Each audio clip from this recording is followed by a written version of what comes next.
الحمد لله رب العالمين، والصلاة والسلام على سيد الأنبياء والمرسلين. أما بعد، فأعوذ بالله من الشيطان الرجيم.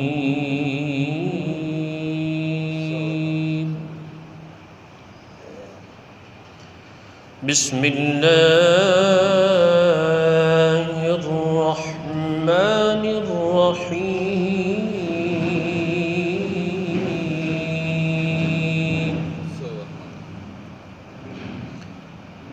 قل إن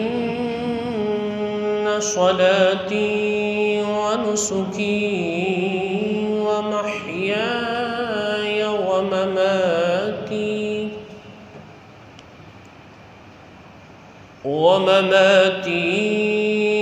لله رب العالمين.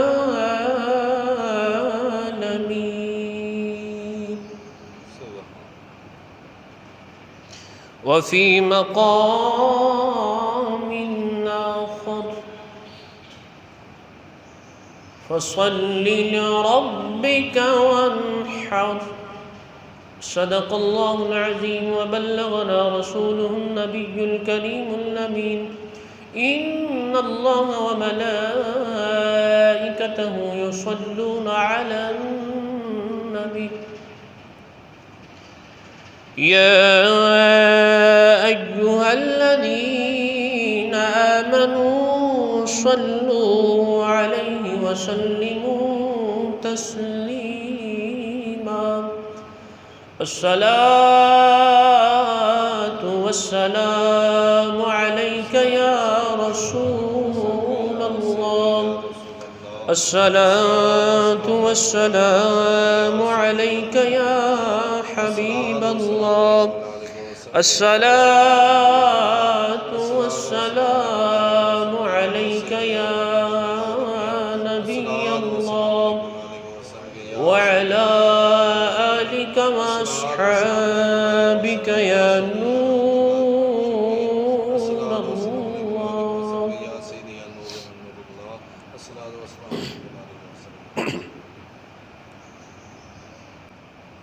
من مجبوریات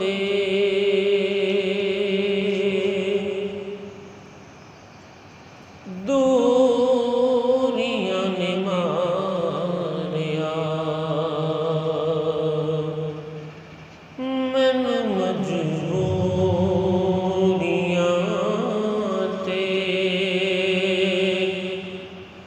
دوریاں نے ماریا.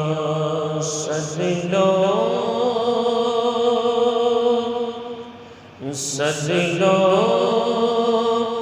مدینے آقا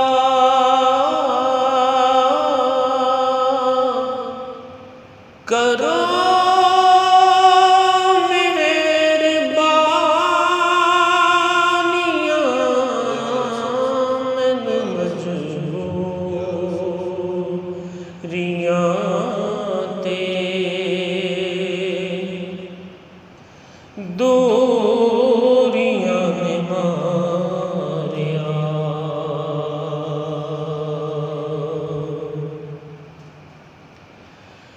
ڈاڈا غریبا کا